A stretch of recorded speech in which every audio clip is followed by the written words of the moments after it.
Hello అండి అందరికీ welcome to Maguva life. ఈరోజు వీడియో వచ్చేసి ఆకుకూరలను ఎప్పుడు పప్పునే కాకుండా ఇలా ఒకసారి కర్రీలా చేసుకోండి. టేస్ట్ చాలా బాగుంటుంది. ఫస్ట్ స్టవ్ పై ప్యాన్ పెట్టుకోవాలి. ప్యాన్ హీట్ అయ్యాక ఆయిల్ వేసుకొని ఆయిల్ కూడా వేడెక్కాక జీలకర్ర వేసుకోవాలి. జీలకర్ర చిటపటలాడుతున్నప్పుడే కట్ చేసి పెట్టుకున్న ఆనియన్స్ వేసుకోవాలి. ఆనియన్స్ సన్నగా కట్ చేసుకోవాలి. ఇలా ఆనియన్స్ కూడా బాగా ఫ్రై చేసుకోవాలి. బ్రౌనిష్గా వచ్చేదాకా ఫ్రై చేసుకున్న తర్వాత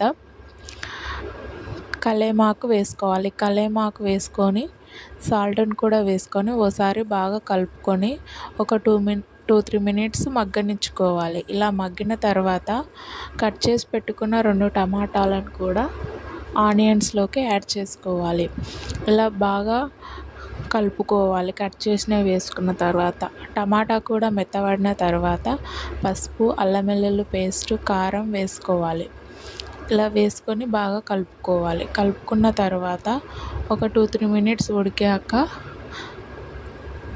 మెంతెం కూరను కట్ చేసి పెట్టుకున్న మెంతెం కూరను యాడ్ చేసుకోవాలి. మెంతెం కూర బాగా ఉడికిన తర్వాత దించేసుకోవడమే. మెంతెం కూరను ఒకసారి ఇలా ట్రై చేయండి. టమాటా మెంతెం కూర ఇలా టేస్ట్ చాలా బాగుంటుంది. ఒకసారి ట్రై చేసి కామెంట్ చేయండి.